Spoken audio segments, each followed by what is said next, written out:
Okay, I'll call the meeting to order at 19:02. First order of business is adoption of the agenda. May I have a motion? And a second?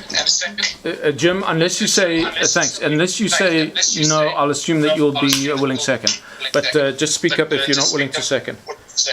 I second. Thank you. I would like to add one item to business arising from the minutes, and that is just a question to staff on tank 6. Any other amendments? Okay, so all in favor as amended? Wait, Peter's still... Sorry, I'm trying to figure out where you were adding... New business. Business arising.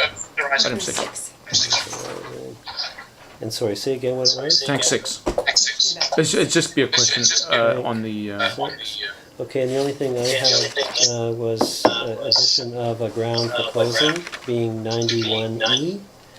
91E. E is what again? Acquisition or disposition of land. Okay, Jim, are you getting all this? Broken up, but I'm getting it. Okay, good. Acquisition of land. Okay, so with those two amendments, anything else? All in favor? Opposed? That carries. And public participation, there being none. Doug, you're not going to participate in any way at this stage of the game? Like would listen. Oh, you may listen. Yeah. That goes without saying. To public delegations, and we have a public delegation, Fiona Beattie and Ruth Simons. Welcome. Thank you. Good evening, and good evening, Councillor in Australia. I am just going to quickly give a little bit of background as to why Fiona and I are here. Fiona is a program assistant at Coastal Ocean Research Institute at the Vancouver Aquarium, and Fiona is going to be presenting a little bit of background as to the new idea that's come out of the Ocean Watch Sound Edition that was produced by Corey and published earlier this year. I think most are familiar with it. It's a follow-through from one of the action items that was produced from the report, and there's wonderful opportunities that are coming forward. There is an Ocean Watch task force that was formed after the last Howe Sound Community Forum. Mayor Heinzman of District of Squamish initiated the task force, and trustees Kate Louise Stanford and Councillor Race from Squamish are co-chairs. There's a meeting coming up this Friday, and after that meeting there's going to be a recommendation going forward to the Howe Sound Community Forum on October 13th, which I hope we'll see you there. Did you get my email? I just sent an email. I said, sorry, yes. Okay. So this is just an opportunity for us to be able to provide a little bit of background for you and share this exciting information. Thanks, Ruth. So the first project that the task force is interested in recommending to the local governments in Howe Sound is to create a marine spatial guide for Howe Sound. And this guide will essentially be a non-binding informative tool that Howe Sound local governments can use in supporting their zoning, marine planning, official community planning, and by community groups to strategize stewardship initiatives. So what we have up on the projector here is an example of this guide that has been conducted already by West Coast Aquatic, which is a shared governance board along the west coast of Vancouver Island. And they have created this interactive map, which is what we are hoping to make. So the map consists of various data layers on ecosystems, marine resources, human activities, conservation needs, and social systems within Berkeley and Clayoquot Sound. And on this map, we can see these layers. They're easily accessible to the public. And they highlight areas of risk and different uses of the marine habitat, and give a really comprehensive regional image of everything that's going on.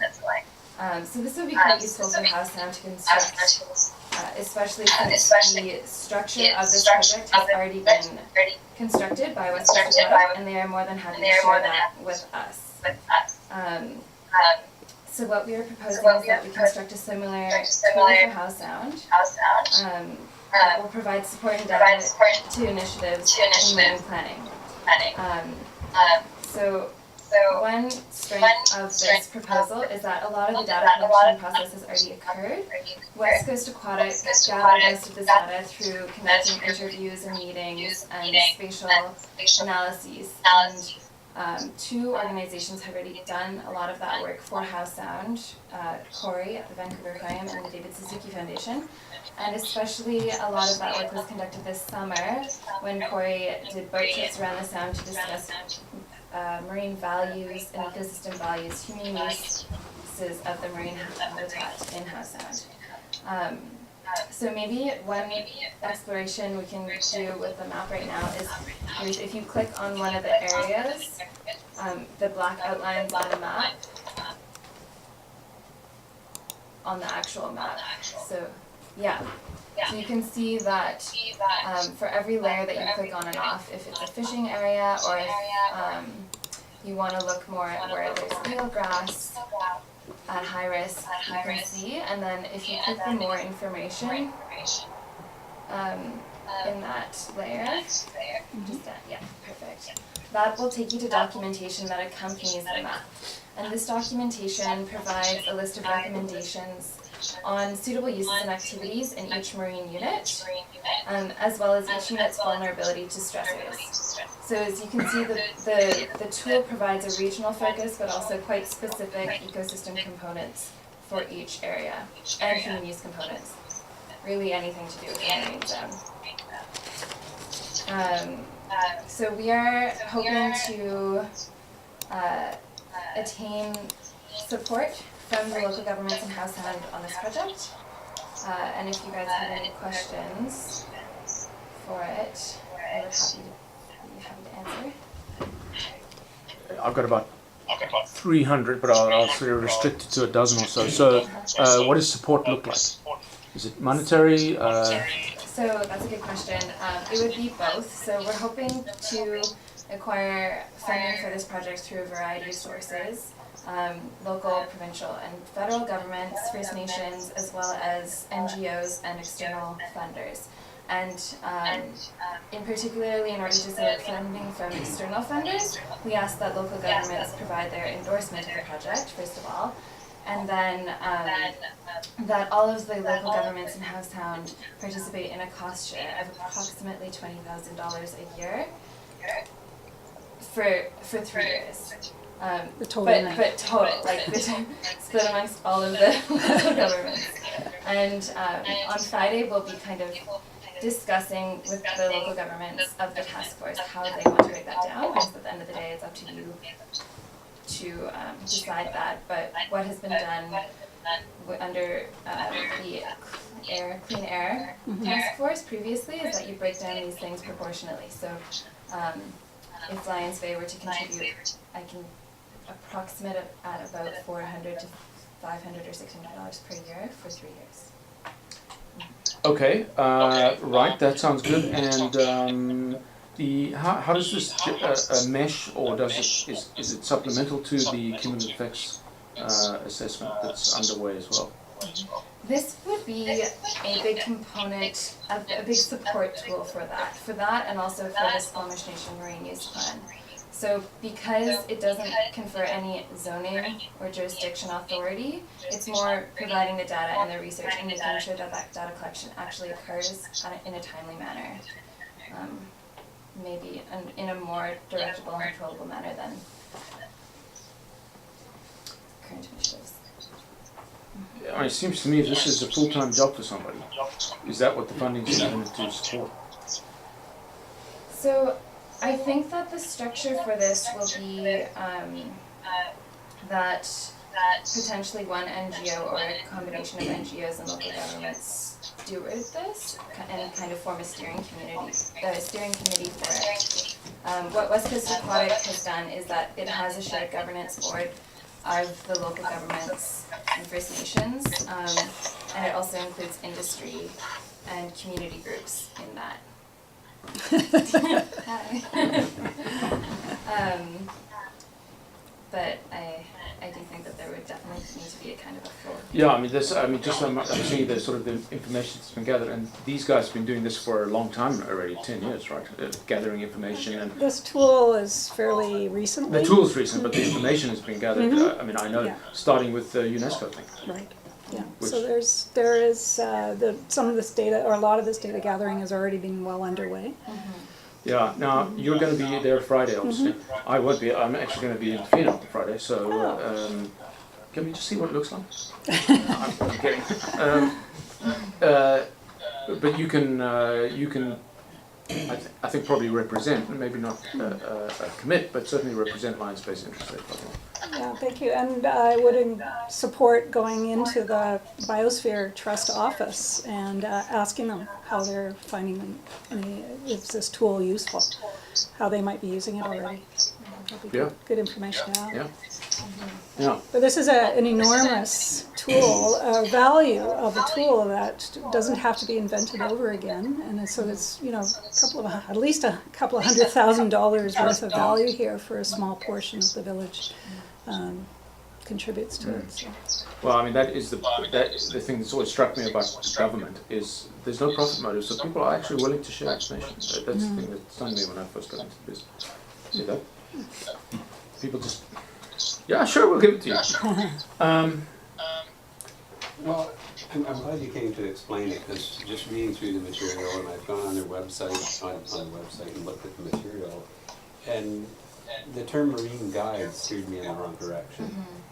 But hearing it's more of a tool is more understandable. Like it's sort of a research document set, I would think of, because when a marine guide, I was looking at, well, what's the end game on this? And when I got finished reading the whole material, I thought, is this a lobby group? And I thought, no, it doesn't sound like that at all. So I feel a little more at ease. Yeah. Thank you. That's actually something that was brought up at the last task force meeting as well, what we would call it. And I think it was Sue Ellen Fast from Bowen suggested the Marine Spatial Guide to kind of break up that guide terminology, which seems quite prescriptive, but the name is subject to change. Is there an education recreation layer? Yes, there's definitely a recreation layer, and as well there are documents embedded in the map. So for certain restoration and monitoring work that's going on, they have embedded research documents into there. And what we are hoping to do is also embed tools such as videos, photos of ecological values, or not values, but say if we have a video of an eelgrass meadow, we can embed that in the map, and that can help people connect to these subtidal environments often. Yeah, you see these more and more. I mean, the reason I'm asking is because of all the initiatives that are now taking place in House Sound, the Urban National Park, the UNESCO initiative, and so on and so forth. There won't be duplication of effort. This is all wonderful contribution. Yeah. Yeah. Yeah. Well, I mean, I can't speak for council, but certainly this is the kind of thing that I think Lions Bay would support. We have before, and I don't see why we wouldn't, especially given the price point being predicated on our population. So we'll obviously have to have a council resolution on that when the time comes, but perhaps we can get how would we do that, Peter? You would just write a recommendation? Well, we do have a recommendation section in the agenda. But do you have any preferred wording for Or this kind of a resolution? Any suggested? The actual suggested resolution is going to be finalized on Friday, Okay. and then the 13th of October, it will then be a recommendation to the forum, and then the forum members take it back to the councils. Okay. So this was just an opportunity to just give you that background now, but there's still lots of time for the resolution itself. Okay, great. Yeah. Okay, thanks. Okay, thank you. Good. Jim, anything? I like what I see.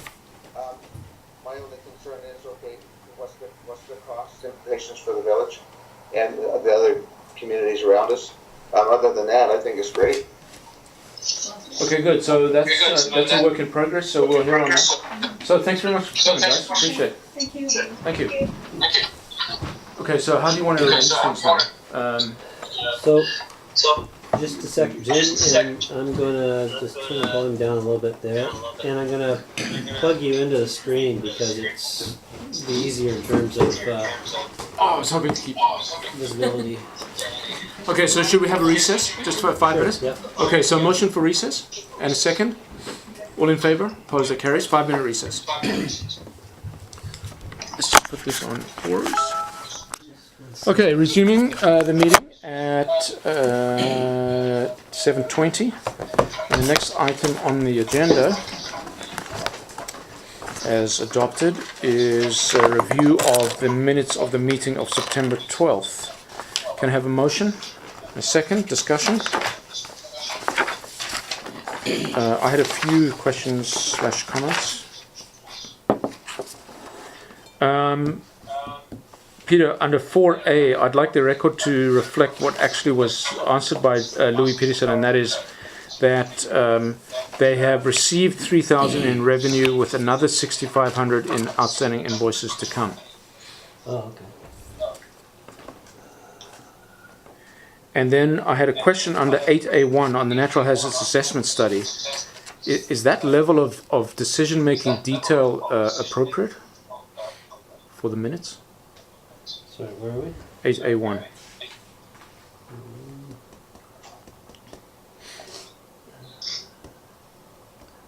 I think upon staff recommendation, council blah blah blah, rather than.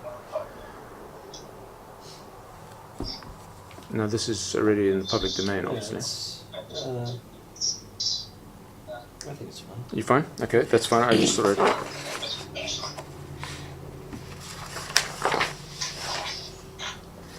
Under 15, what does and pulled item 8D2 from the table for disposition as follows mean?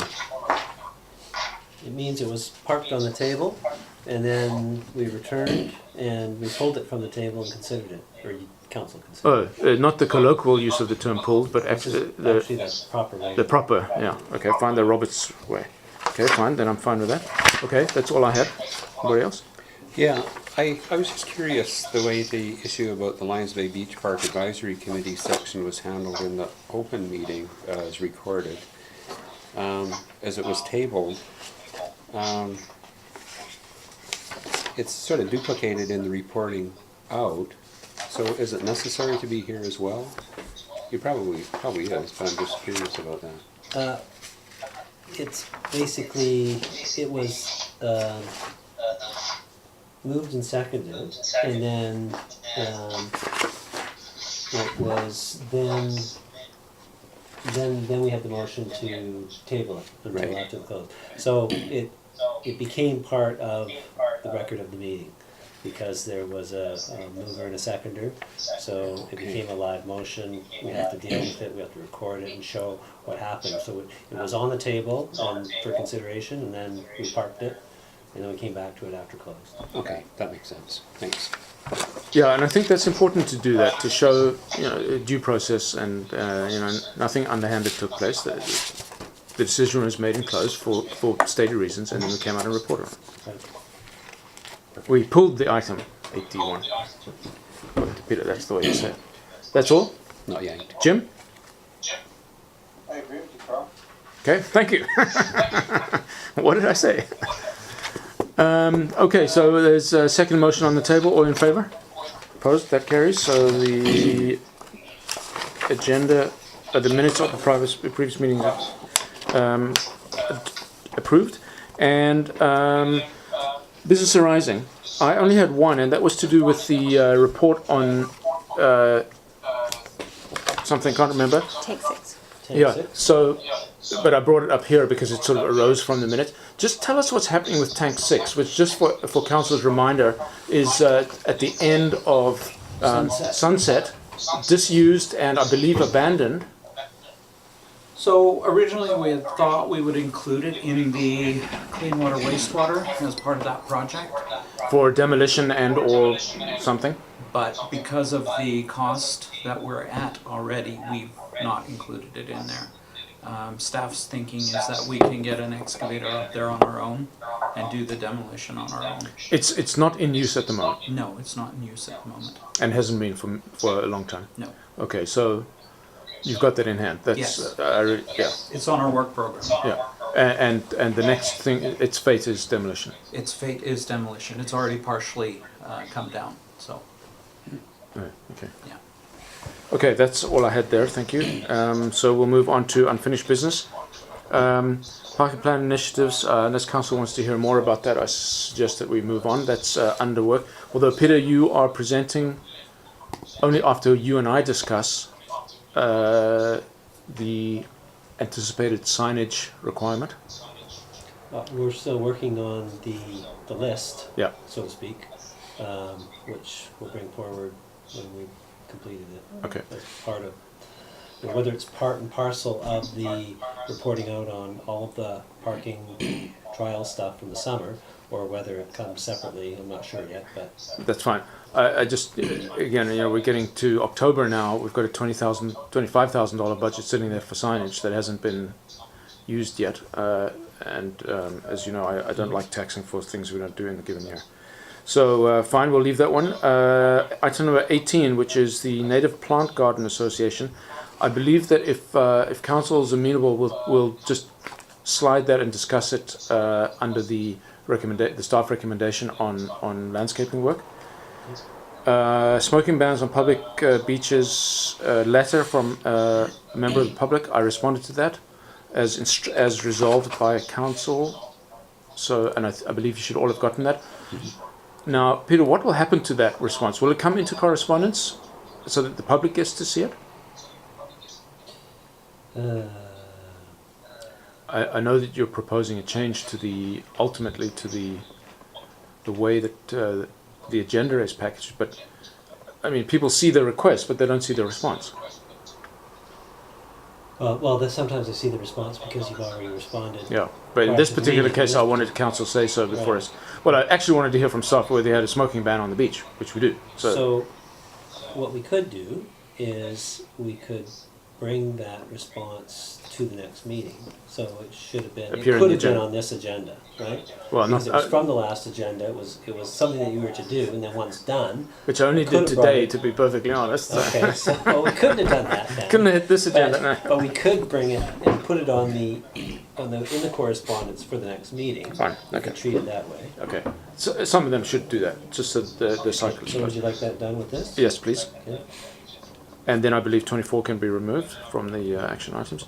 And same for item 25, which was residence correspondence, which I responded to. Okay, so that was that. So we'll move on to 7B, the IRRs. I had actually marked up these IRRs, but given the fact that Ron's not here to hear this, that Jim is, communication is not quite stellar over there.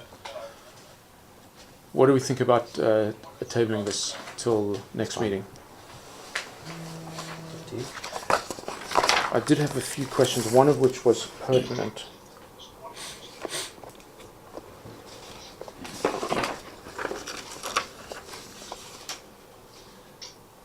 Uh, 146 and 147 were the two new ones that you added. Yeah, I saw that. No, it was something that had a time-critical nature to it. Oh no, that was that. It was just a question. That can wait. So I'll move that we defer IRR discussion until the next meeting. Can I have a second? That's a second. Thanks. Any discussion on that? All in favour? Opposed? That carries. So we'll move on to staff reports. The first one being from Public Works Manager on Community Centre Landscaping, page 23 of the package. Apologies for bringing this forward again, seeing that we just Yeah, what's discussed changed? it at the last meeting. What's changed is that I didn't bring forward the plant list that was approved by MOTI. So MOTI in exchange, not exchange, but in compensation for removal of the median, had agreed to provide us with a substantial number of plants for planting throughout the village. It was staff's intent to use those plants around the community center complex as part of the landscaping plan. So when the original report was brought forward, the thought was that 10,000 would go to invasive species removal. The balance of the monies, the remaining 10,000, will go towards irrigation, weed control barrier, and mulch around the community hall. And that plant material wouldn't need to be purchased because it's being purchased through MOTI as an addition. If we go to the native plant committee garden, the concern is that they'll take time to do their design. We probably won't be sourcing material until next year, and I don't know if MOTI's agreement is going on there. The other thing is, in doing research and discussing with staff, native plant material takes a lot of maintenance to keep it looking ornamental. Otherwise, it'll go wild and natural. And staff feel that the community center deserves a more ornamental look to it. I thought that's what you were going to say. Yeah, Peter? If I could also add, at the end of the report there's also a clarification that there are materials required in order to proceed with the plan as it is, such as the weed barrier, the drip irrigation system, and the soil and the mulch and all that. So that's going to eat up the full 20 grand. So there wasn't really anything left over. It kind of looked like there was 10,000 and then where's the other 10,000, but that just was there as a clarifier because that wasn't fully addressed in the previous. Yeah, because the staff time is not charged at cash. This is actual cash outlay. Yeah. So what's different between this one and the one that we deferred decision on last? It's just that we are going to use a contractor for the 10,000 alien removal, Right. plus 10,000 expenditure on that kind of stuff. Right. There's no reuse of the current irrigation. No, the current irrigation is Done. broken in different areas, heads are smashed. And the intent is to put, so as part of the sourcing, the plant material that was selected was drought-tolerant plants that would work in this area. Well, so that was going to be my question. Do we need irrigation with these plants? It'll be drip irrigation, mostly to get them established. Yeah, okay. So initially you will. If we do go with a new design by the Native Plant Garden, there's concern that if MOTI does provide us with native plants as compensation for changing the order, or as compensation, then we would need to keep those native plants alive through the winter and into the next spring and summer, depending on the length of time it takes for the design. Makes it clear. Okay. Okay, I got it. So I guess the bottom line is this will be more decorative and less expensive to manage. Yeah, I'm not. There's also maintenance involved. At the very least, it will be the same maintenance that's being done right now. According to staff, they feel that the maintenance level will be higher because in order to keep native plants looking cultivated and not natural, you have to spend extra time doing So it. would these be considered native plants, the one this list, or is No. this is? I mean, my interest is very much low maintenance because I feel that we need to be spending some of our precious time on flailing ditches, and we've got clogged ditches, but we've got beautiful window boxes down here, which is all very well, but we've got to worry about the log in our eye before the mote of dust in somebody else's. Right, just if to, I can use that. to clarify that, when it comes to ditches, so maintenance on the gardens and the plant material is done by one person, one staff member, and that staff member isn't on the equipment. Ditching, flail mowing, all of that is done by equipment and not by the Okay, well, staff. we'll talk about service levels and how we divvy up precious resources at the strategy session. But for the purposes of this discussion, I think it's fair to say that the staff recommendation is we proceed now to take advantage of the availability of plants from Ministry of Transport. The cost outlay, which is supported by them, by grant, a direct 100% grant from them, is unchanged. We would have spent the money either way. Correct. Spent the original 20,000? Yeah. Yes, either way. Yeah. The plant materials over and above that. Yeah. So all we're saying is that the design, the staff design, should proceed. Yeah. Is that fair? Yeah, which is, you know, ultimately intended to be lower future operational costs. That's first prize for me. Jim, anything for you?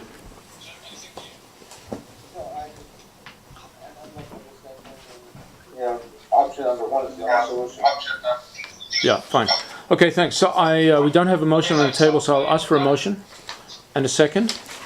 Any further discussion? All in favour? Opposed? That carries. Okay, thanks for that, Nye. Good stuff. And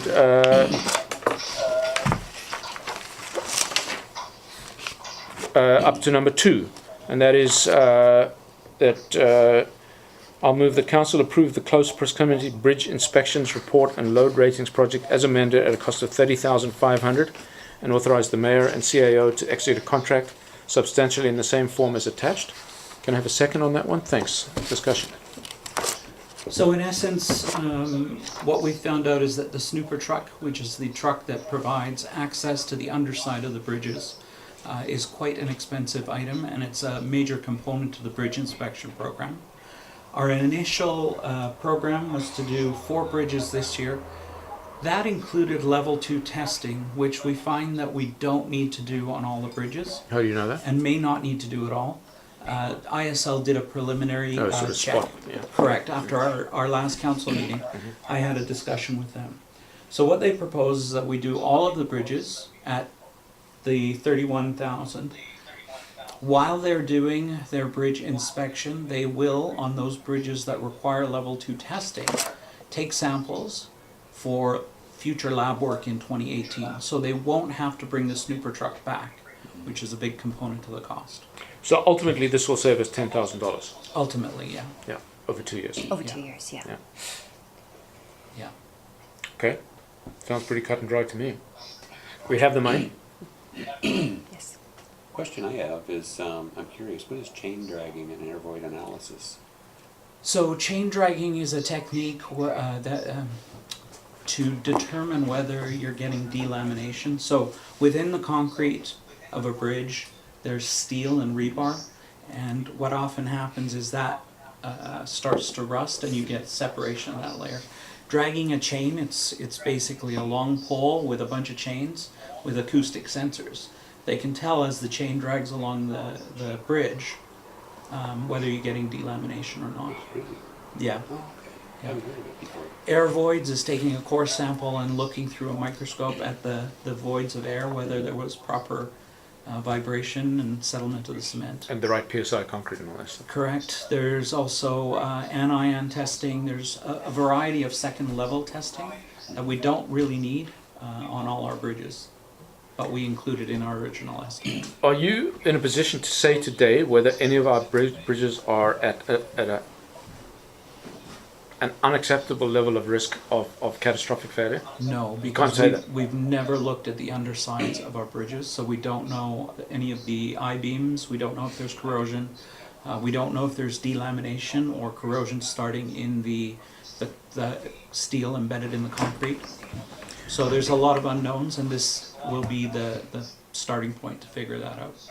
They will also provide a current value and a replacement value on our bridges for asset management purposes. With council's indulgence, I'll just ask if Doug has anything to observe. Well, I mean, I read through that information. I mean, I guess my first question would be, is it necessary? The inspection? Yeah, exactly. I think the I mean, answer to that is yes. those- The IMP said you need to look at these bridges. Well, I mean, I accept that for what it is, but I mean, people who deal in those technical matters generally will fall on the side of safety. So, I mean, I'm quite sure that if you asked anybody who is in that position, should we check the bridges, the answer is almost an automatic yes. whether or not that's valid is entirely, it's like asking an engineer, I mean, that's just the way they think. Okay, The answer I'm is not always being- it depends. So my own view is the question still remains, is it necessary?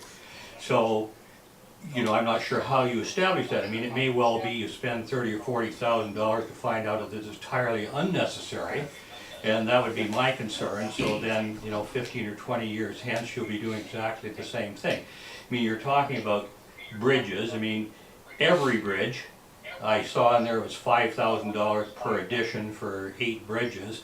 I mean, there are various ages, there are various types of construction. There were, I mean, that's a cement bridge. We were concerned with weight issues I noticed in that report. You know, what is the weights that you actually have to concern yourself with? From a safety perspective, I'm sure you're looking at the fire truck, for example, the fuel delivery truck, things of that nature. I mean, there are tens of thousands of bridges in British Columbia for sure. I'm not sure how frequently they're inspected or not inspected. You know, the oldest of those bridges is probably the one right here, for example, is what, maybe 35 years old now, I'm going to guess. As a matter of fact, I think the majority of them are probably in that same age group. Well, most of them were built during your measure. Exactly.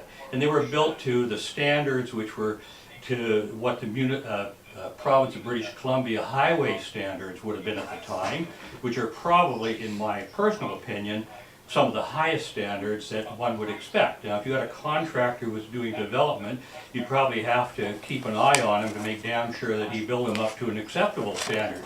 When you have the provincial government doing things, if anything, they could care less how much it costs, because they're going to make sure that it's to the highest possible standard that was in place in the day that it was built. So, you know, if you look at that from that perspective, you've got a 10. Whereas if it had been done by somebody who was going to develop a subdivision over there, it could be a 10, might be a 3. Yeah. So my personal view is it's a lot of money to spend to find out something which my gut instinct tell me, personally, and I have no way of backing this up, that it's probably an expenditure that may in fact not be necessary. Okay, thanks for that.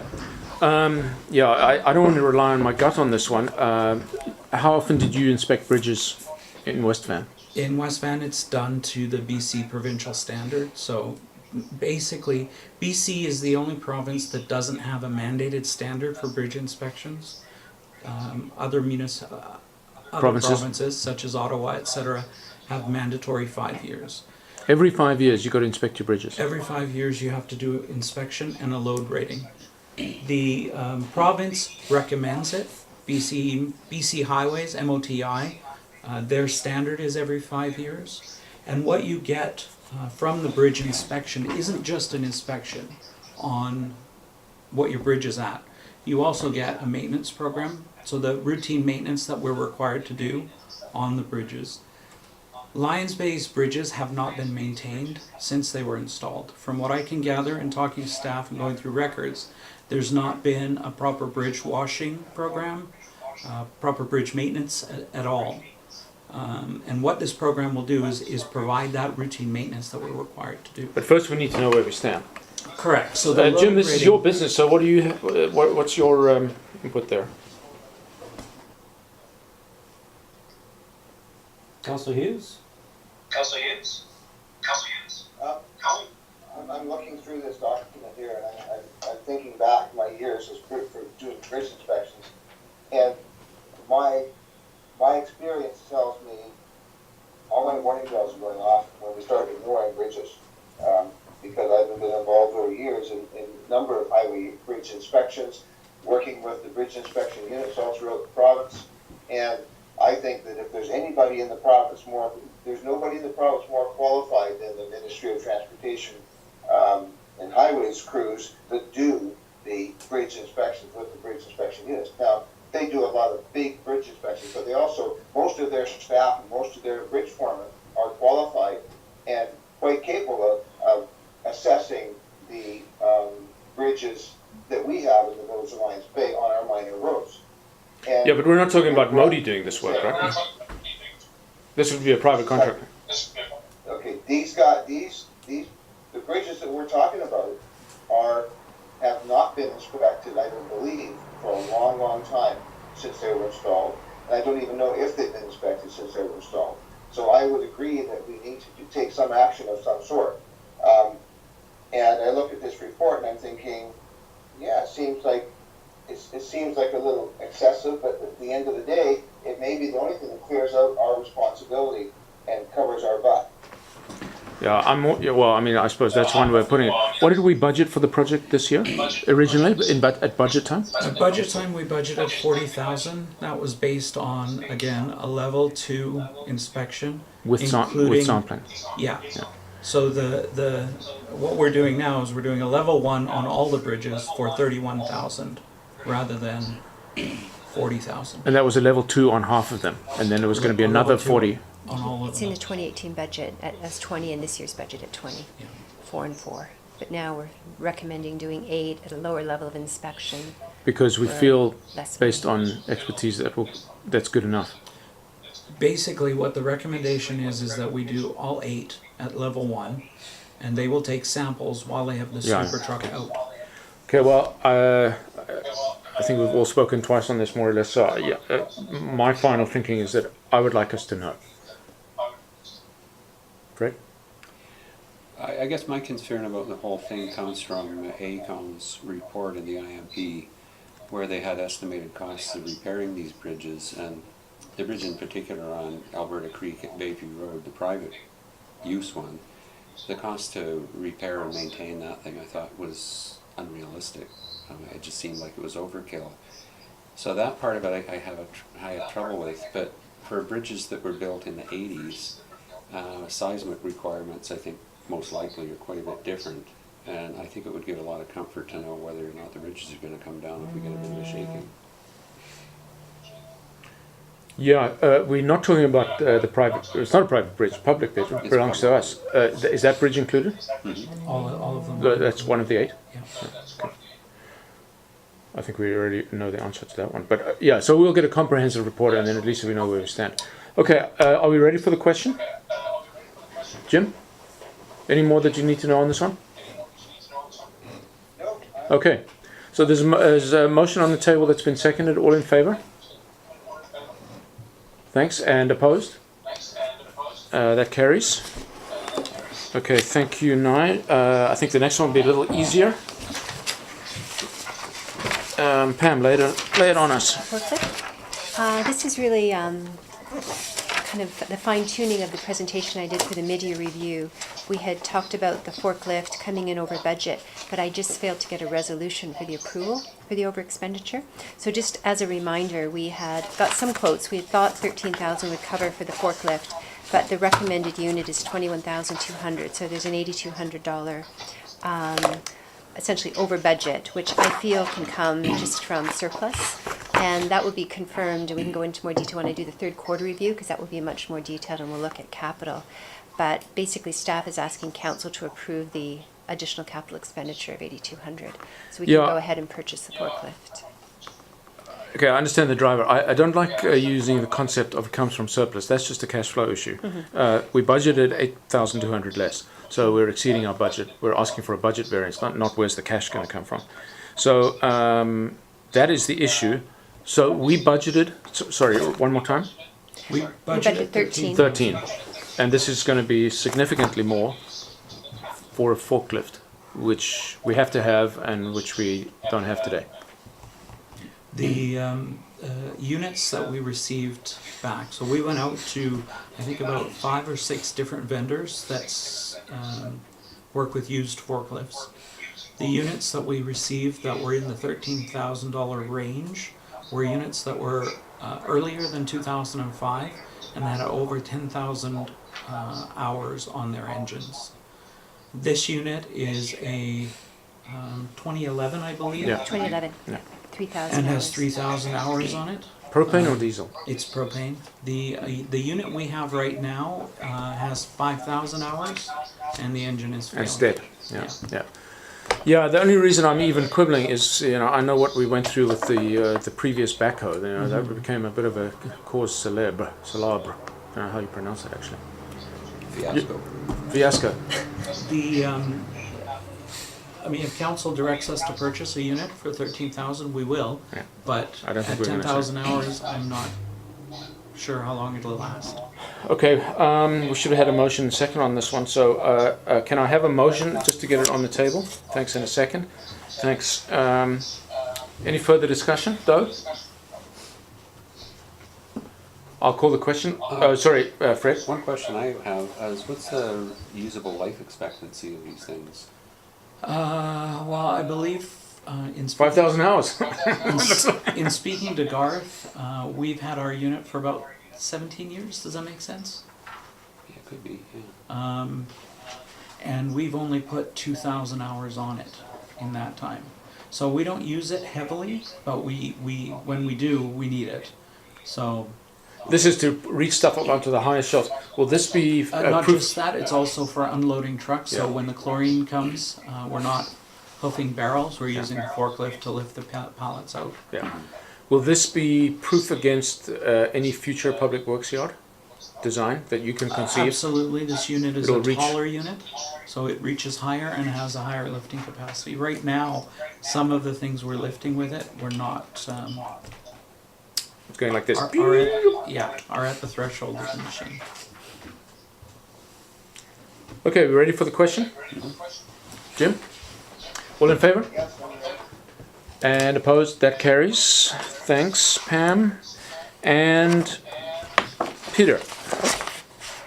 Page 69. Okay, so what you've got is my report regarding policies that affect the village update and our website, being correspondence policy 1405 and website policy 1704. What we have found is that there are potentially some gaps in terms of the applicability of those policies as they currently stand to some of the situations that we're coming across. In particular, situations such as the Lions Bay House concerts, and even other things that are in the hall that have a cash component or financial component to them. And for some things it's not too difficult for me to draw the line. If it's in the hall and it's open to the public, regardless of the cash component, badminton, all the other activities, I think it's, in my mind, it's clear that I think those things should be on our community calendar, and they should be noted up in the village update from time to time. We don't want them appearing every single week because things get old if they are seen all the time and people tune them out. But particularly around activity sign-up periods, would be appropriate to have those things in there. The concern is that where do we draw the line, and that was something that became a concern. I think at the beginning of your term, perhaps with the last council as well. I'm not sure, but there does need to be a line in the sand at some point. We don't want to be opening up the village update, for example, to advertising private events, garage sales, and so forth. The intent of that publication is laid out in section 4.3 of the correspondence policy, which suggests that it's intended to reflect the following: the mayor's message, council and committee information, Lions Bay volunteer committees, grants, Coastal Fire Center emergency information, public works notices, Lions Bay Fire Rescue information, village office notices, village hall programs and information, and similar types of information that should be disseminated to the community at large. I think those are all very valid. Where we, in terms of, if you look at the website content policy, we see some criteria for posting external links, such as to a Village of Lions Bay affiliated organization, I'm not quite sure what an affiliated organization is. Yeah. An organization receiving the Village of Lions Bay Community Grant, a major community tourist or cultural attraction or event as determined by the municipality. That's one that's kind of open to interpretation and on which staff would like a little bit of guidance from council. Next one I've got circled is a business organization or association working in partnership with the village. But I do want to note that that implies a definite partnership relationship on which the village is able to partner with an organization. So we would have to be very cautious about partnering with a business organization or with I would suggest that we couldn't really partner on events like the house concerts that are held in private homes because of liability reasons. We couldn't be a partner on those things. But that's just one of the bases upon which one could justify publication. So I would say we wouldn't rely on that one. Events or activities that are posted to the Village of Lions Bay community calendar. So if they're on the community calendar, they should be eligible to be in the village update, I would suggest. That may be a bit of a chicken and egg situation, but yeah, exactly. And then you'll note that in the policy there is some discretion for final decisions to be made by the CAO, and I can continue doing that, but I think it would be helpful to have some guidance in terms of where does council see the line, and you have some in my report. I've quoted some thoughts and perspectives from some of our community members, including Louis Peterson on behalf of the Senior Social Circle, and the efforts that are being made in the community to reach out and find different ways of connecting members in the community through social events and cultural activities. Then you'll see in materials that are basically copied and pasted from an email exchange I had with Tamara Verger of the Lions Bay House Concerts. I had outlined some concerns in terms of difficulties and challenges that we have in terms of advertising her events. And so what you see are her responses, and some of which really speak to the efforts that have been made by her and her husband to create events which enable community members to connect without having to go to West Van or downtown to partake in what are billed as world-class events. I'm not disputing that they are or aren't, but they're certainly seem to be things that people do want to go and enjoy and have been enjoying. And it seems like there's a vast community volunteer component to the exercise. So it would be, on the other hand, it's, from all appearances, it looks like a business, but I don't think it's a profit-making business, if it is a business. It's just they don't want to have to try and incorporate as a non-profit society and go through all of that. Well, we don't require that, right? No, we don't. I did indicate that. So I mean, I had suggested that one way around it is you can apply for a municipal grant when the time comes in January. But you'll see from her comments that their perspective was that they didn't want to go to the municipality with their hands out. They wanted to try and see if they could make it work on their own. Well, that may be a special case, and I think we see the challenge here. If a concert promoter brings in an artist and puts on a concert that's in a field in Squamish and ends up losing their shirt, that's their problem. But it's still a very commercial event, which Squamish would not advertise in their municipal update, or would they? I think that that event links to that event, and the advertising for that event would certainly be found on the Squamish website. Whether or not they promote it themselves, I would think that they might very well be a promotional partner with respect to something like that. But something like that, I think, is quantifiably different than what we're looking at. That's you know, you're talking Live Nation or one of those big concert promoters. You know, they're in the business to make money, and if it doesn't make money, they leave town, which is exactly what they do. Yeah, the last time. Yeah, so we're not talking about that. We're talking about community members who are trying to put together a program that can be enjoyed by other community members in a social way, in a cultural way, without having to go outside the community. And they're not in it to make money, but they're not in it to lose their shirts. So, as I understand it, they have raised their prices just recently just to try and break even, because they're not breaking even. So. Yeah, I mean, you know, we have to be very conscious that we don't have a community newspaper today, unlike in days past, for whatever reason. A lot of people, I won't say a lot, half a dozen people have come to me suggesting that that the seagull or the what was the one after the seagull should be resurrected, and I said, that's great, go ahead. And that's where it ends, because you know, it costs money.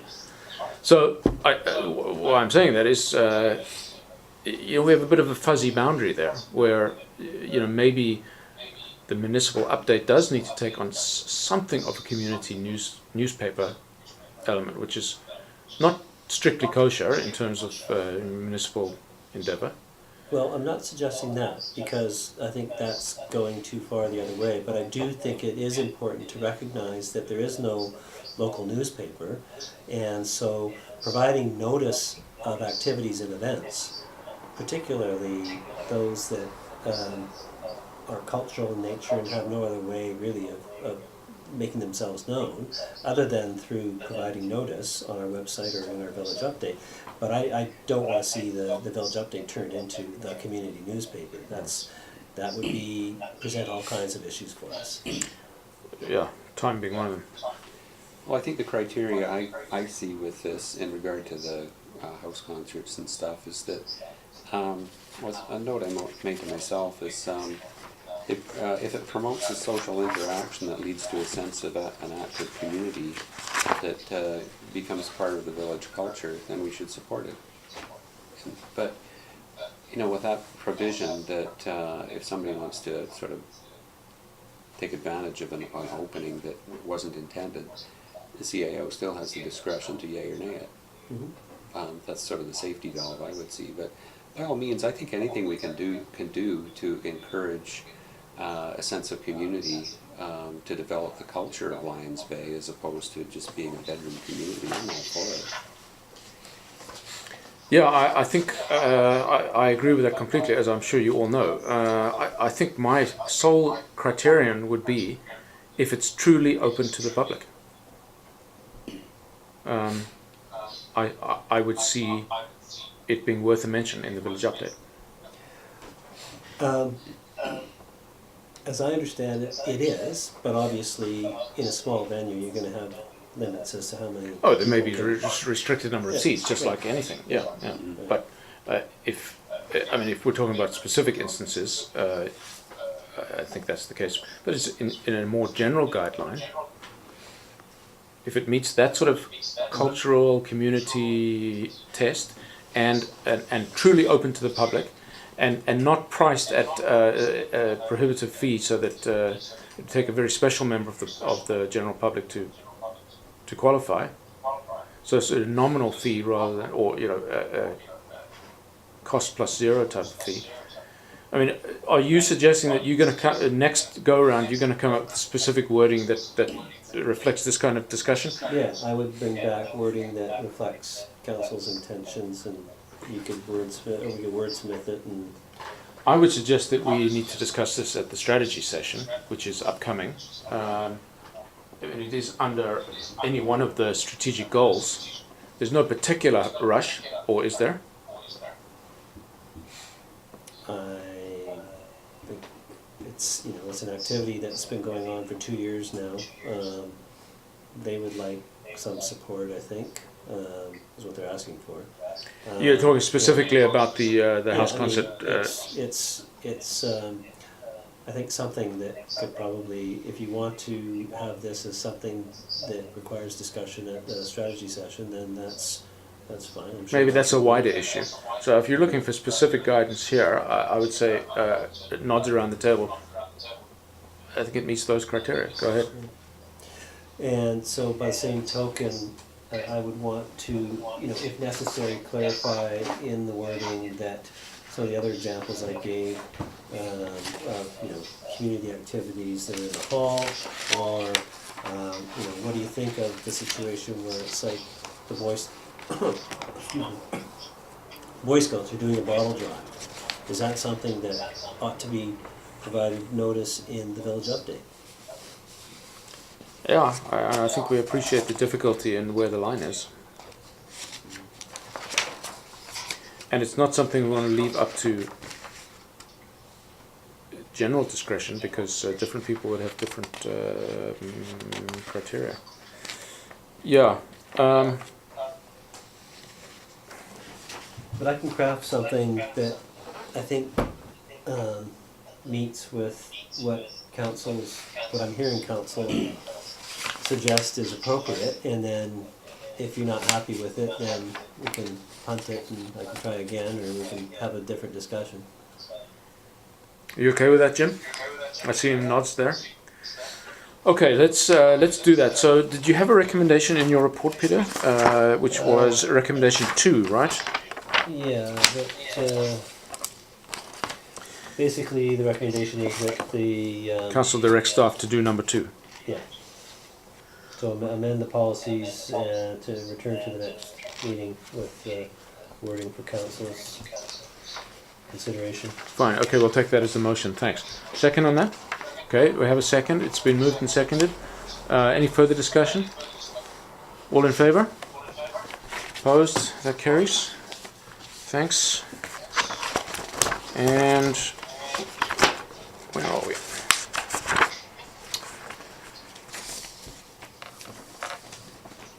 Peter, would my scribbled notes on here be of any use to you, or?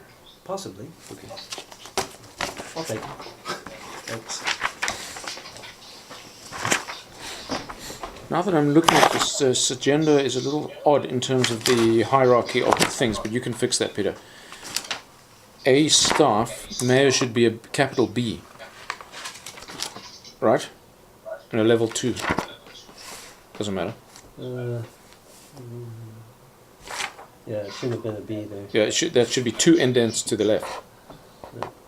Just bear that in mind for the minutes.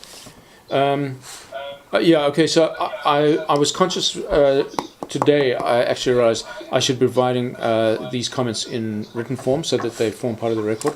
So this will be the last time, I hope the last time I do a verbal, although it does appear in the minutes. So UBCM was very worthwhile, as council no doubt knows. We have a new government. The new ministers mostly look like deer in the headlights because they are very keen and want to be helpful. And they have a different ethos than the previous government too. So I would say that we got a very good hearing on the meetings we did have. The first one was with BC Hydro, where we were talking to them about what may or may not be involved in moving major power lines and our substation. Essentially, they're very willing to do anything we ask them to do if we're willing to pay for it, which is obviously not something that we can entertain, but we got a sense there. The ball's in Peter's court in that he will make a formal request for an estimate of the costs. Class 2 estimate, is that right, Peter? Class B? Class D. Class D estimate, thank you, whatever that means. On various BC Hydro things, relinquishing the right-of-way that they're not using, which goes sort of across the Brunswick pit and down to the highway. Moving the substation to parts unknown, whether that be Upper Brunswick or somewhere else on Crown land outside the village boundaries, we don't know. So, you can see it starts getting pretty fraught. As you know, in the OCP and under consideration by council is development of the public works yard site, which when you look at it, the substation adjacent is actually quite a big piece of land that they mentioned they would be interested in getting skin in the game, which I found kind of interesting. That BC Hydro, a Crown Corporation, would say something like that.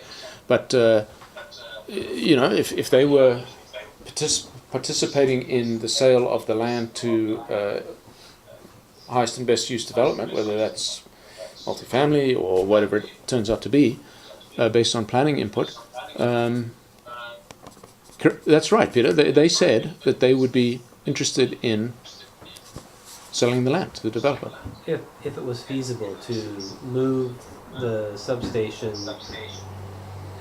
in one direction or another, freeing up the land, then yeah, I mean they would be cognizant of the fact that we're looking to develop the entire parcel, and they would. Yeah. So the land is currently zoned utility and not worth very much. Zoned multifamily or hospitality or something that we don't know yet.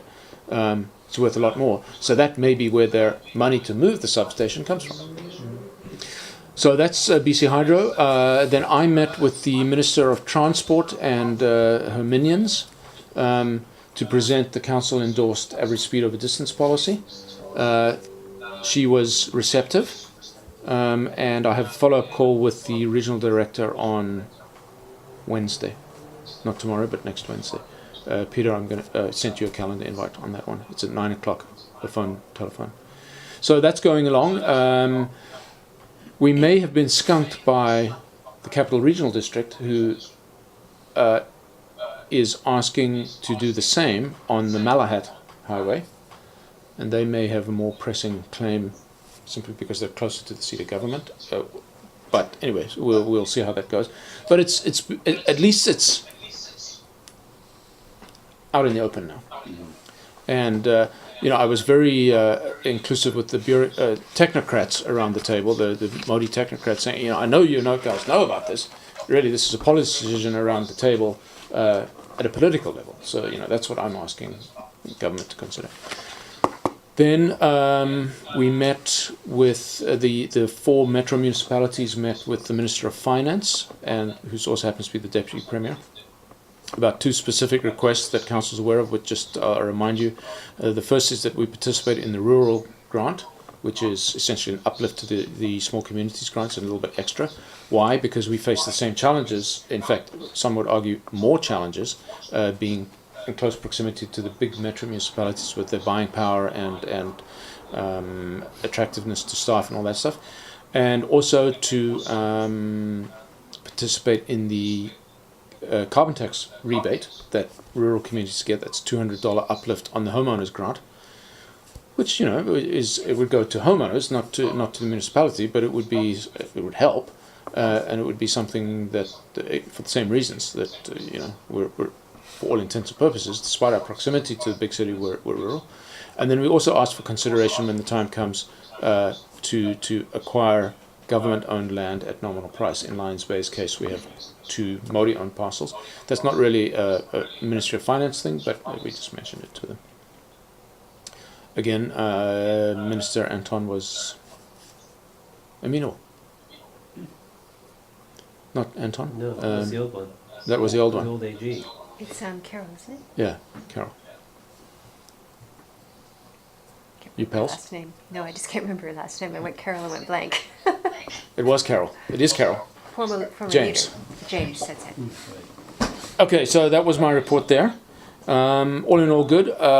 As is always the thing about UBCM, it's the discussion on the sidelines. That's a really good one. So I had a lot of interesting chats. I went to quite a few of the free seminars. As you remember, we didn't buy me a ticket, so I just snuck in a few places. I'm proud of it. And I slept in my car. But I had a lot of good discussions. I attended quite an interesting one, which I had to attend the MIABC annual general meeting to flash our vote card. That's just a very scripted meeting. But I went to a forum where 5 ministers, that's transport, finance, housing, communities, so the new municipal minister and one more, can't remember. Small communities? Well, it's called Minister of Municipalities now. They actually changed the whole name of the department. It was a town hall. And so essentially they gave the intro and then took questions for an hour and a half. And it was interesting. I had quite a few chats with people afterwards. So, always good. The next one is in Whistler, and I think we should all go when the time comes. But we'll cross that bridge when we come to it. That's next September.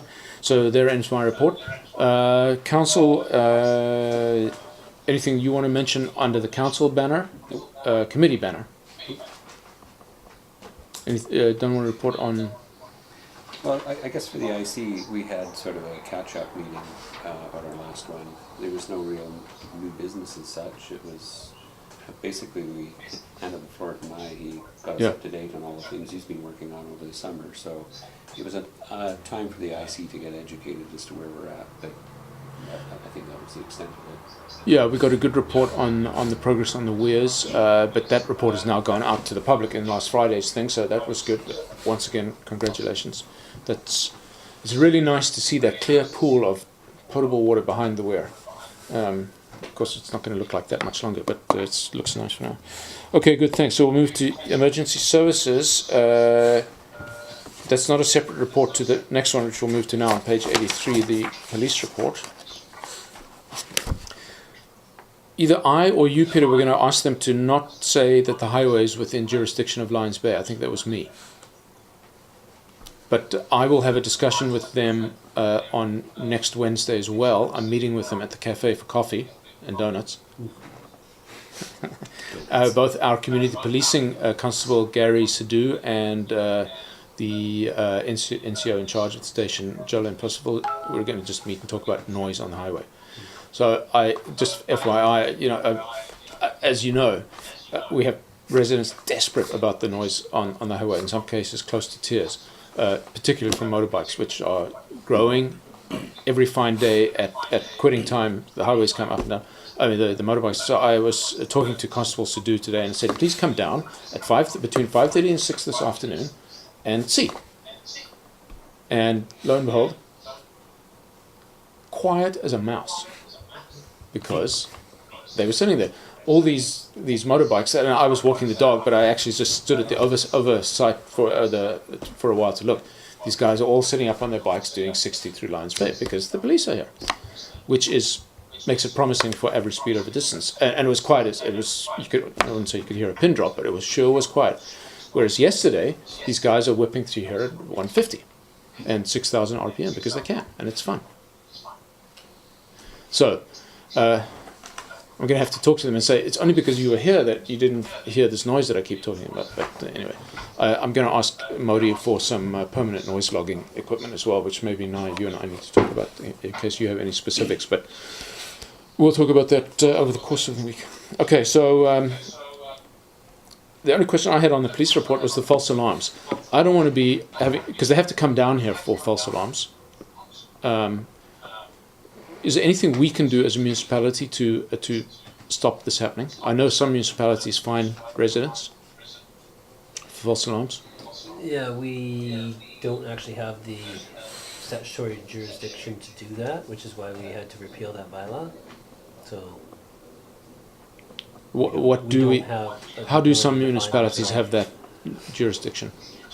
They're big enough. They're over 5,000 up, or have their own police force, or there's a couple of grounds upon which you can do it. Yeah, I mean, I just don't want to waste police resources which are thin on the ground as it is. I'd much rather have those constables come down here in the vehicle and do a speed check 8 more times. Okay.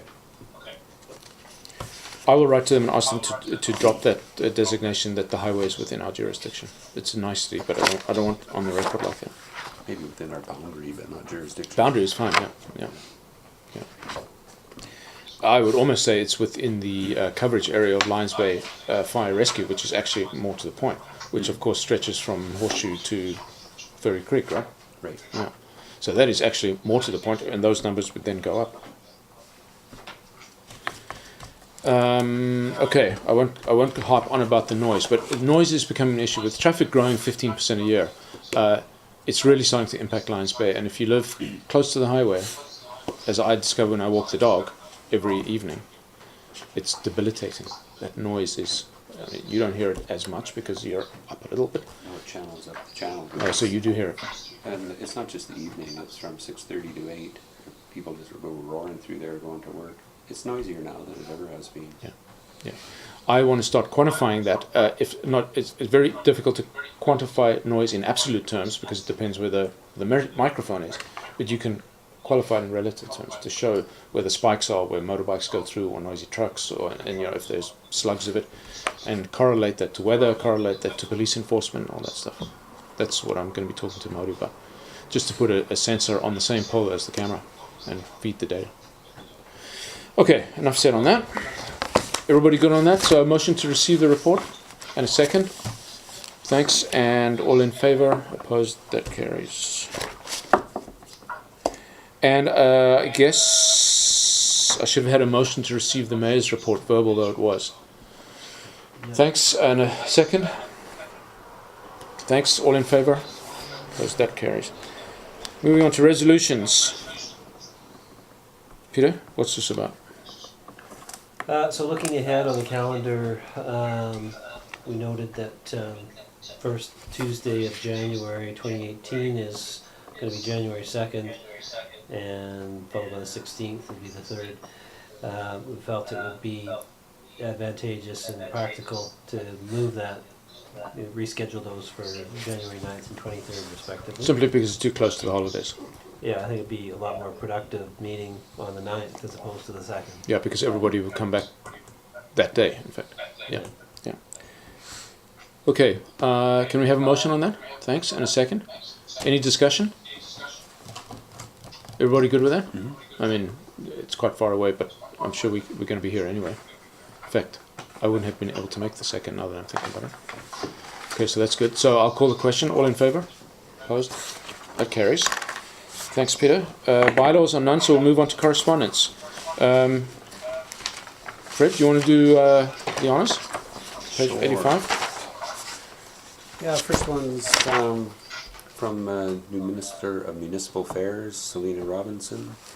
Seems pretty generic for somebody just coming in. I trust our government shares consistent priorities with yours for making life more affordable and for British Columbians, delivering services that people can count on and build a strong, sustainable, innovative economy that works for everyone. Can't think of anybody who disagree with that. Yeah, so no response. The interesting thing is she didn't meet with any local communities at UBCM because she felt that she wanted to devote her time to the faraway communities.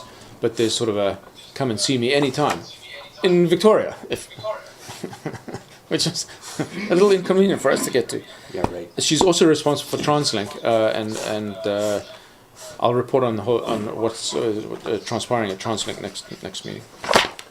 Okay, next one is about the Mobility Pricing Commission.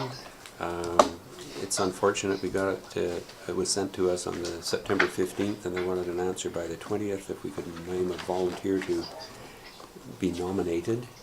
I don't know how that went. So people were scrambling. The whole of every mayor at the Mayor's Council was up in arms about this because it was the wrong way around. It was asking for policy decision from non-policy makers. So the bottom line is that the Mobility Pricing Commission has extended the deadline and will be doing it properly. But Peter, you... Yeah, so I've checked in with and put forward a couple of names, and their contact information has been forwarded to MPIC, as it's shortened up to. And the problem, though, I foresee, and I noted it for the people running this program, because they originally anticipated having the meetings in the evenings, which would work for our nominees, but the problem was getting home on the bus after an evening meeting, so that doesn't work for Lions Bay, because you can only get to Horseshoe Bay, and then after 6:30 or whatever it is, then you can't get the rest of the way. So I brought that to their attention because I thought it was a good opportunity to do that. Yeah. And, Case in point. and then they came back with, well, actually, we're thinking about doing it during the day now. We're going to lay on an extra bus for you. So I said, well, that might not work for our nominees because they work full time. Yeah, some people have jobs. Yeah. So Yeah, I don't know how it's all going to play out. And whether it will work out, but anyway, that's where it stands. Okay, thanks. Yeah, I mean, the reality of this is that this whole concept was copied from somewhere else. They have they have a steering committee, then they have a governing panel that's made up of the great and the good, and then they have this community panel. Just it's all window dressing. You know, I think at the staff level, this has already been decided at Translink how this is going to look, and then it's going to be put to the mayors, and the mayors in about 5, 6, 7 years' time, and they're going to have a conniption because it's going to cost billions. Well, that was a comment I made. I've read some of the material and everything, which I didn't read all of it because it's just voluminous. I mean, it's just over the top. But I think it sounds like it's a foregone conclusion that to control traffic there will be prohibitive costs imposed on people who want to drive their cars. No, Councillor Bain. This is mobility pricing. It means it's going to be a fair balance between the cost of transit and driving. Could we define fairness? That is the job of the Commission. So yeah, I mean, yeah. No response. It just goes round and round. So we've responded, and our job is done, I would suggest. Unless Council wants to opine on who our reps should be. So, Peter, this was a staff decision with the Mayor's recommendation. Well, I put out, and there's only going to be one selected. Yeah, but we put out two names. We can put up to 5 people. I put out 2. You want the names? Yeah. Or, yeah, I don't think there's any problem with them being public. Corden Henshaw and Tina Schneider. Okay, so those were staff recommendations based on a mayor's input, but it was not a council decision. And I said to them, "Hey, you're asking for a council decision without allowing for a council meeting." So if council wants, we can rescind those nominations and come up with others. But those were your. I can't see why you would do that. No, we can't rescind. Those were staff recommendations, so we can't rescind a staff recommendation. But if we want others, we can do that. But both of these are bus commuters. Yeah. Quite self-confessed. Yeah, Nobody hence. was nominated who drives a Thunderball grease slapper like mine. So we're unrepresented, I would say, at the table. You can certainly put forward further nominations. You got 3 more slots left. Yeah. Well, They'll choose though. Yeah, and it'll be a... yeah. Against criteria, we don't know. Yeah. Yeah. I don't know, it just sounds like they've already made up their mind and they're going through their formalities. Well, I hope that's not the case. But each community gets one, and so Lions Bay will be very much overweight given our population versus Surrey, for example. So it behooves us. I mean, I think those 2 names, the staff recommendation, either one would be great. I don't know what criteria they used to pick, but they will now pick. Well, my concern is the ability to. I think it's yeah. Okay. So no further action, unless Jim, are you okay with that? You don't want to have, you got no other names you'd like to put in? Okay, fine, thanks. I'll speak up. Okay, good, yeah. Moving on, City of Abbotsford, it's sort of a thank you, I guess, just for information, no response necessary on that, I would think. Unless somebody has a comment about Harrison Hot Springs. No, I mean this. I don't know why they copy everybody. This, as I just told you, I didn't even attend the plenary sessions. I didn't have the badge. I didn't take part in all those motions.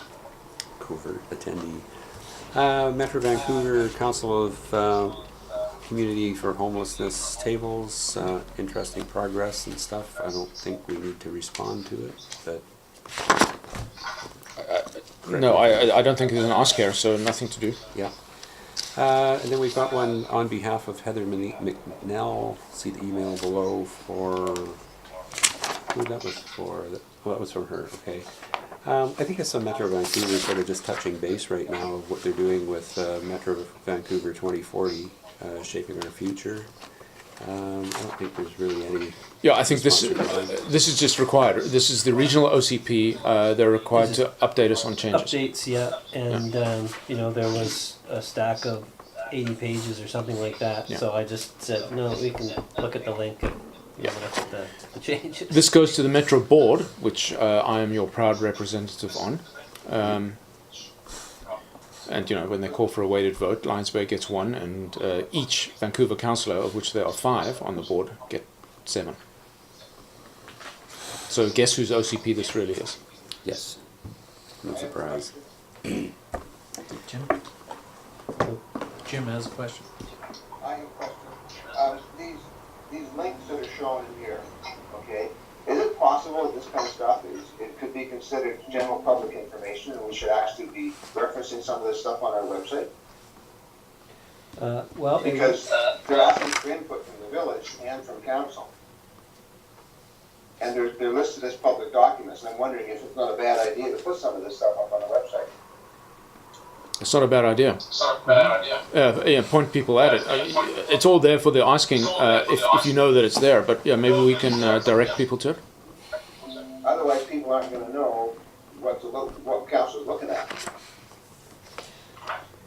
the link would be in the correspondence, which is online on our website, but we could certainly put it in a more prominent position. Well, we can put it in the Friday update, right? I mean, it's fairly dry, esoteric stuff, but that is what the business of government is, fairly dry. Yeah, the website It's just doesn't. communication. The website doesn't need to, in the village news area, it doesn't need to be a village update. You can just put a blurb that says. But I want to keep the format more. Okay. That's a good call, Jim. I'll put it in the Friday update. Good. And our last piece of correspondence. Oh, sorry, I thought it was Jim talking. Is a email trail between the mayor and a resident about issues about access to the beaches. I think it speaks for itself. No further comment from myself. Well, I think there's an ask here, and that is... There's an additional page. Yeah, this is an on-table item which will go in the record, which council received by email yesterday. I think I sent it around. Yeah. So this was just further correspondence in the thing. So essentially I said that I'd bring this to council, and here it is. I would suggest that council's response is we will consider this for budget item for the 2018 budget.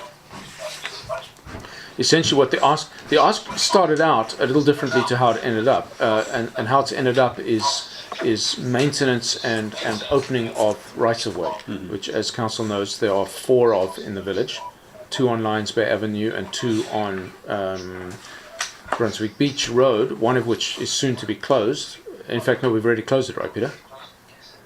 Yeah, I mean, that's closure of a road right away. Yeah. Road end. Yeah, road end. So there's actually only 3 rights-of-way, which lead from the street behind to the coast. Plus all the beach access, the roads themselves, of course, rights of way. So the request originally was wayfinding signs, which we already have the quote from staff on. We know it's $24,000 nut, which is it 14? Just for here, What do you mean here? not village-wide, just for this complex. That quote was just for the office complex, the Broughton Hall, not for the entire village. No, you must have missed. I didn't ask for the gold-plated option. It's silver-plated. Oh, silver. Okay, that's fine. It won't rust either, right? Okay, well, that's a whole different... I thought the 24,000 that you mentioned was for signs a la West Van, North Van, and all such places for pedestrian direction finding. No. What we have what we've only received so far in terms of quotes on wayfinding signage is only for the municipal hall area, complex area. That's not So there was- wayfinding. Well, there's Stand here. Well, there's there's that door and that door. I'm going to go knock on both of them and see what's there. There's as you pointed out, there's arrow up the stairs, Yeah. up to the hall, to the clap building, to the ambulance is up there, fire hall's up there. Is Doug still here? He's gonna blow his head top. I know. I'm not suggesting that this is a quote that we would run with. I'm just Okay. Well, I saying- don't know what we asked I'm them. just saying, we have a 25,000 budget for other street signage, but in terms of wayfinding signage, I don't think we're really even off the marks yet. We haven't even gone down that road because what we've got back so far isn't really workable. So we still have to delve into that. Well, we only have about 4 signs needed. To the beach, to the hall, to the school. Done. But if I can make a few comments Yeah. about the correspondence, the writer brings up some things which in law I don't think are correct, such as our commitment or obligation, it seems, to provide access to Crown lands and to crown or provincial lands they talk about. They talk about maintaining access for rights of way where they pass through our municipality. There's a difference between, so basically, maybe I'll just back up a minute. There's various different types of rights of way. There's road rights of way, which are essentially highway. There are rights of way which a developer is obligated to create every 200 meters or whatever it is under Section 75 of the Land Title Act to provide access to the ocean if you're developing along the waterfront. And then there are, which may or may not be a road right of way. And then there are various other rights of way which you see all over that map, a lot of which has our infrastructure in it, some of which doesn't. They would have been accesses which were provided at the time of subdivision, either for cut-throughs, some people call them snickets, some people, some of them would have been potential future infrastructure accesses which aren't yet used. Anyways, none of these rights of way are that provide access in one way or another have any obligation, any positive obligation on the part of the municipality to maintain them. Many of them are intended for our access, for our infrastructure, for our public works department, not necessarily for public access. Those that are intended for public access by statute carry with them no positive obligation for adjacent property owners or for the municipality to maintain them. I checked with Garth, and he said that 3 weeks ago he was at the location, the northern one on Lions Bay Avenue, between 200 and 210 Lions Bay Ave, and it was basically clear. There's a set of stairs, and you can go down them. The other one, just to the south of that, between 140, 150, somewhere around there, is totally overgrown. He couldn't even find it, and even though he knew where it was. It's a thicket of blackberry bushes, and you'd need a machete to get through there. So there's an access. It's a legal access which was created 45 years ago, whatever it was. And if somebody wants to take a machete and go through there, they're welcome to do so. But we don't have any positive, and I checked with our lawyers under the Casual Legal Advice Program. It didn't cost us anything. But just to confirm my own understanding, and there is no positive obligation to maintain. But I think that if we're not going to maintain, and I would suggest that we don't have the budget to do that, because all of the different rights of way that we have all over the place, we just don't have the budget for that. That would take huge amounts of capital and personnel to maintain that all the time. People can still access those, however, and if we're not maintaining them, then there is some risk of liability. So what I would suggest is that we attempt to minimize that through implementation of a policy saying, due to economic constraints and inability to, I've actually got some wording if you want to hear it. Sure. Suggested wording. Yep. So what I would suggest is that council consider the following. Due to the prohibitive costs of maintaining all rights of way and other accesses created at the time of subdivision or otherwise, in a manner and to a standard which would address risk management, insurance, and other financial, economic, social, or health and safety concerns, it shall be the general policy of the Village of Lions Bay that such accesses will not be maintained, other than to the extent required by the Public Works Department to enable access to municipal infrastructure. This general policy does not preclude the municipality from designating a particular right-of-way or access as part of an official trail network or other type of designation and expending public funds to improve it or maintain it to any standard it deems appropriate. So if you're going to maintain something, you need to establish a standard to which you're going to maintain it, and you have to abide by that standard, because if you don't, operationally you're going to be liable if somebody injures themselves because you didn't do that operationally and abide by that standard. But if you're saying that we're not gonna maintain, as a general rule, then as a governmental body, you have the option to do that. From a policy perspective, you can say, we can't afford to do that, and we're not gonna do that. So if somebody goes on one of these accesses, knowing that this is our policy, we don't maintain these things, and they get injured, that's up to them. And we would rely upon those sections of the Occupiers Liability Act, which suggests that people take that risk upon themselves when they do that. How do they know the risk is on them? Well, I would suggest that we ensure that the policy is published on our website, along with our other policies. I would also suggest that that something like this be posted beneath the trail map on our website as a notice to people that, you know, if they zoom in on our trail, on our map, they can see that there's accesses in different areas where they can get from here to there, but they should also know that we don't maintain them, or we may not maintain them. So Yeah, there's a can of worms here. it's definitely a can of worms, and I was brought up to speed on everything that went down in 2005 or thereabouts with all the public information meetings, and the police came in and designed things because there were security concerns, and Mr. Pollock has his hand up, and Well, I realize I have no position here, so, but I have some. But I think I have council will some indulge you.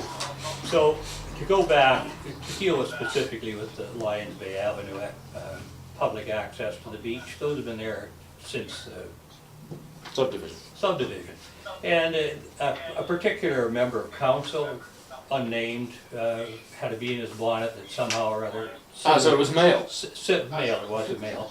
Similar to this letter that you're dealing with here, that everybody should have a right to access, which I wouldn't deny. There are rights away and people should have a right to access.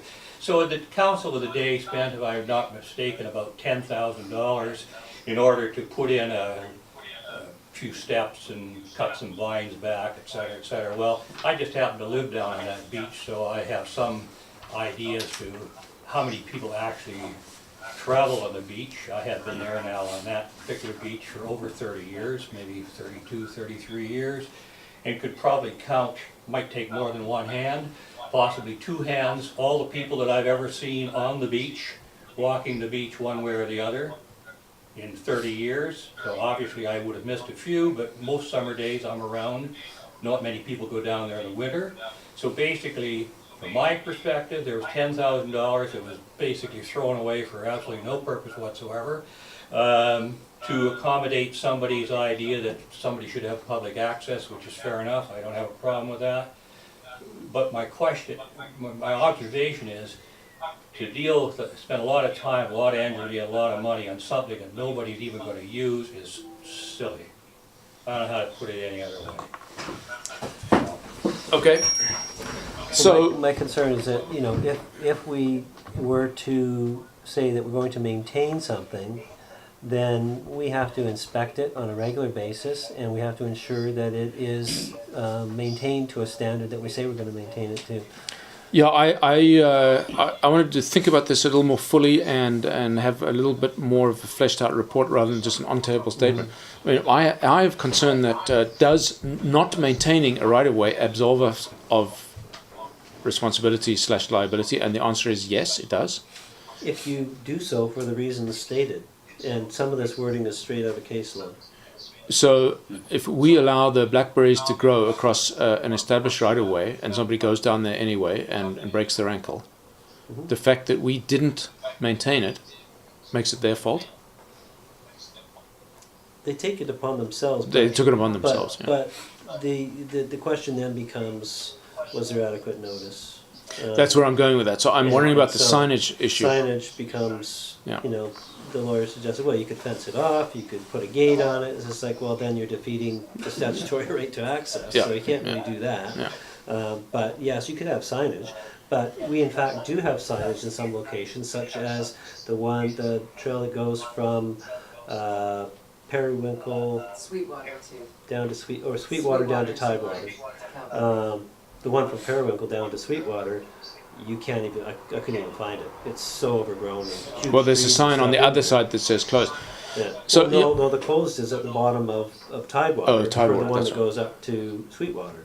But the sign at the top says trail closed, and it's been knocked down and it's stuffed into a bush where you would never So, see but it. my question there now is that's now a disused trail that we've designated closed, that presumably crosses or uses the right of way. We have other trails that are. We don't have any official trails in Lions Bay, as far as I know.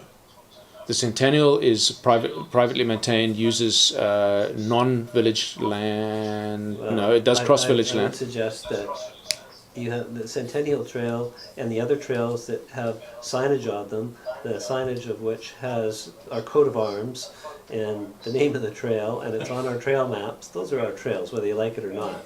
No, they're not officially adopted, and Not maintained. We do need to have a proper strategy for that, which is something that Well, it's one of the staff topics has in the been- strategy meeting. Yeah. It's been on my list for a while, Yeah. but it definitely does need to happen. But there, So, your yeah, argument this of we is- don't maintain those, and so if somebody breaks their ankle, because even though it's a broad highway through the forest, it's not maintained by the municipality, although it is signed by somebody else using our coat of arms de facto permission. No risk warning whatsoever. Well, there is now on the Centennial Trail at the kiosk. Yeah, one. But yeah, okay, it's better than none. Yeah, there's multiple variables here, right? Yeah. So I draw back to my experience with West Vancouver. West Vancouver has a non-inspection policy for their trails. They rely on public input on trails, and when Non-inspection, sure, but an issue comes up, whether it's on a trail or right-of-way passage, whatever, at that point, it's dealt with. That happens right now. We do get complaints, we do get forewarned about issues on trails, and between the trail committee and ourselves, we ensure that they're taken care of. Yeah, there's a blowdown on Centennial, then we hear about it and send someone out. I wonder who you hear about it from. There have been other trails, Harrison Trail, etc., that we've been notified of issues of, and we coordinate and ensure that they're repaired. Okay, so we are in theory maintaining to a certain standard. Mhm. Not in theory, in practice. Yeah, we need to have a, Okay, so that is one of the topics that I've requested for the strategy session upcoming in November, is to start nailing down what our trail policy is. Yeah. Because it's a major village asset. I sound stupid on that thing. Can you switch off the stupid filter? I have an accent. Why didn't anybody tell me? I think Councillor. Okay, so I have a piece to say about this, and that is that this municipality was built on the edge of an ocean. In Canada, people have the right to have access to the water. The community was planned in that way, so there was access from Isleview Road down to Lions Bay Avenue, access from Lions Bay Avenue down to the beach in several areas, and throughout the village, there's lots of places where there's been access allowed, extensions on people's property to allow public access for people to get down to the beach in the lower parts of the village. And that's the concept in which our municipality was built. I don't think we went down the road before of trying to avoid the opinions of the general public about the elitist society in Lions Bay. We don't want to go there again. We had a mayor years ago who decided to open up all the beach accesses. And of course, when he was out of office, next thing you know, all the beach accesses just sort of disappeared. I live in a small community now, and the beach accesses are public domain. And they're maintained by volunteer groups. There's all sorts of fundraising activities to buy materials and things like that. But at the end of the day, people participate and they try to make sure the beach accesses are kept. But we have a responsibility to ensure that the accesses are safe. It doesn't mean they have to be done by municipal staff and all that kind of stuff, but we need to be able to provide the tools for the public to be able to look after the stuff that's already there. So I would look at that and think that from our point of view as council in the villages of Lions Bay, we need to be able to be sure that we put the things in place and say, okay, now we have to figure a way to maintain it. Well, we've let that maintenance go over years and we've not bothered to maintain it at all. We need to get it to standard somehow and then make sure we've got the public process in place, just like when we have the highway committee, with the highway running through the village of Lions Bay, or we have the committee looking after the renovation of the parks and stuff like that. It's important that we do something about that and make sure the process is left in place for it to be looked after. It doesn't mean it has to have a huge financial aspect to it, but somehow we have to ensure, as I feel as part of my duty as a councillor in the village of Lions Bay, to state that we need to look after those beach accesses somehow. It may not be financially, but we have to come up with a way to make sure they're open and they're accessible by the public. That's just one councillor's opinion. Okay. Thanks. I think we need to. There's not even a motion on the table, so there's nothing to table.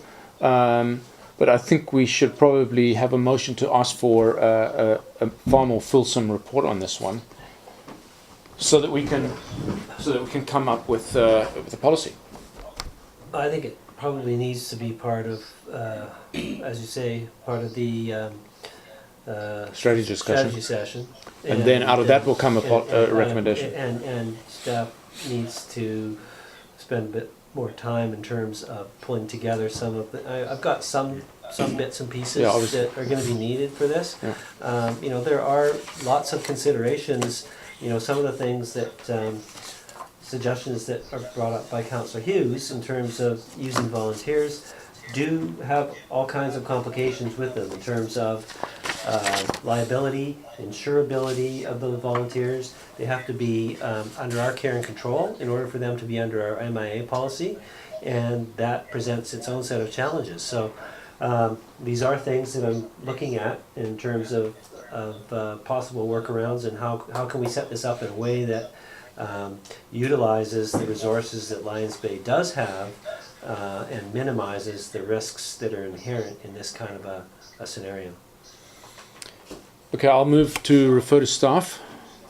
Can I have a second on that? Thanks. Any discussion on the motion? So I'll call the question. All in favour? Opposed? That carries. Okay, so you've got it for now, Peter. Thanks. Okay, so that was good discussion. I will respond to the resident who obviously feels quite strongly about some of these issues, that they can, as soon as it's published, they can listen to the audio. So Peter, can you give me the timestamps? Yep. Audio ending at? I'll just write it down right here now. 1 hour and 47 minutes. So from, let's say 37? yeah, something like that, 1:37 to 1:47 when it's published. Okay, good, thanks. Was that it? That's it. Fred? Okay, so a motion to receive correspondence. Thanks, and a second. And any discussion on that? I think we've had enough discussion on correspondence. All in favour? Opposed? That carries. So where are we now? New business. New business. There is none. And public questions and comments. Well, I do have a comment to go back where you started with the bridge thing, if I can just comment on that first. So when those bridges were done, they were done to the provincial standard as far as I know, and I think council should ensure that that in fact was the case. I suspect you can simply ask the question, were they done to the provincial standard at the time? I assume that that would imply that when they were finished construction, before they were paid out, they were signed off by the engineers representing the provincial government, that they had been done to the contracted standard, whatever it was, and that I would have to assume that when they build a structure of any sort, that it's built to some sort of an expectation as to how long it should last, whether it's 10 years, 100 years, 1,000 years, whatever it is. I realize that there have been no inspections done to date, which makes it over 30 years. However, I also hear that the expectations that somebody has said that they should be inspected every 5 years. Well, if that implies a $30,000 or $40,000 cost every 5 years in order to make these inspections, that's a significant amount of money for something. The thing I would want to establish is if they were to tell you that those have been built with the expectation they were going to last 100 years, for example, then I'm not sure that we're at 30% of their anticipated lifespan. If they tell you that they just threw the hat and said, well, they might last 2 or 3 years, they might last 5 years, we really don't know, then I suspect that that would be negligence on their part. So I think the very first order of business would be to find out what standard were they built to? Who was responsible for ensuring that they were built to that standard? What would the expectations be for a life? What would the expected life be for a structure built to that standard? And I realize that the policy is to inspect every 5 years. You only have to watch the news where you find that the pieces are falling off some overpass in Quebec to know that obviously nobody's inspected that thing ever for the last 60 years or 100 years or however long it's been built. So I can see why a government would step in and say, oh, it should do it every 5 years. But is that really what needs to be done? Is there a case for that to actually happen, or are we just following a policy without knowing what it is we're inspecting and why we're inspecting it? Now, I know you've already made the decision to do that, so I'm just throwing that in for what it's worth. I think that those are the kind of preliminary questions that should have been asked before it was considered what should be done in order to inspect it. Now, if I could just be a second longer. It was referred to the private bridge. Now, the problem that I have is when I see what the engineers say sometimes in terms of both what the problem is, what the solution is, and what the cost attached to the solution is, I sort of lose some faith in engineers from the perspective that as a layman, I'd be happy to take that contract personally at the cost that they had established it would cost to perform the work, because I'm sure it could be done for 20% of what they had suggested. So it erodes my confidence. So that leads me to what confidence, why are we doing this? And I take 1 second longer to give you an example. When we went back to having to put a temporary bridge in way up above because people were cut off, this is when we had our slide, and a resident of the village actually built the bridge that was a temporary structure. And it had to be inspected, I'm not sure, by engineers, but I'm not sure if it was the village or the province. I really don't know, I can't recall the details. But I do remember that in the middle of the bridge, there was a loader part, a big loader, which was probably as heavy as any piece of equipment that ever go across that bridge. And nevertheless, significant amounts of money were spent, in addition to that, to put as an additional member under one of the stringers. Now, I'm not saying it was necessary, it wasn't necessary. If it had been a commercial logging operation, it wouldn't have happened. And they'd have been running logging trucks over it, fully loaded. But because an engineer had a concern about it, that money was spent.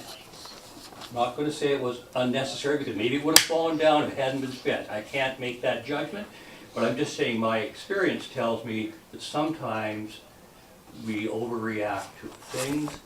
If I carry on, I know I'm babbling. When I read a report that says we should spend $1,000 per end of the bridge to cut off a few little vines that are growing, and I suspect the works crew can go up and do in an hour, that's pretty good pay for a works crew. 2 guys would be $500 an hour each. And yet that's what a consultant is telling you their estimate of how much it should cost is. And as a layman, I look at that and think, where are these guys coming from? Where do they get these numbers? It's not their money. Well, we're not going to debate budget realities now. I got a bit of a shock when I realized that the $24,000 number I've been given was for, I think, about 3 signs. So we'll take that under advisement, and Peter and I will discuss it on a meeting on Tuesday to see if we can. Well, maybe now you can comment right now. Yeah, the do we bridges- have an as-built report? Yes, we have as-built from the Ministry of Transportation, Highways, and all the bridges. And the main concern that we have right now, or that I have right now, is that there's been no maintenance for 30 years. Generally, Yeah, it's when not you so, have not so much no inspection as no maintenance. correct, when you have bridges that are heavily salted over the winter times, the steel corrodes. There's been excessive use of salt in the past history of these bridges, and none of them have ever been washed. And what happens is the salt gets into the crevices, and you start seeing delamination, Yeah. rusting of the members underneath. So this inspection is vital in terms of determining Just where we are. where we are. So they look at how the bridge was designed to MOTI standards at the time. They look at the current load rating. So how does the bridge handle? And they give you a deterioration curve over the 30 years. If the deterioration shows that it hasn't deteriorated that much, then we know we're okay. And we don't have to do it every 5 years. We may do it every 10 years.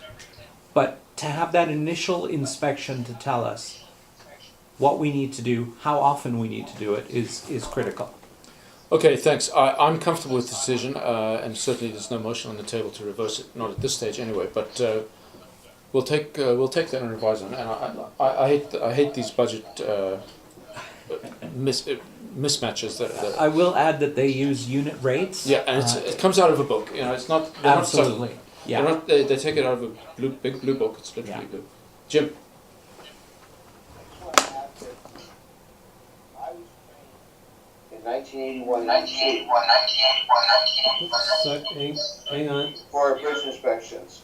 And the courses are available through, I believe, through BCIT still for bridge inspections. And it might not be a bad idea to get one of our municipal employees to get a designation and go and take the course. It's an online course, and understand what is required, what the responsibilities are for bridge inspections, because around the province of BC, when the Ministry of Transport and Highways does bridge inspections, they depend on the bridge foreman to show them where they should be looking when they come up with the inspection units. They don't do it all themselves.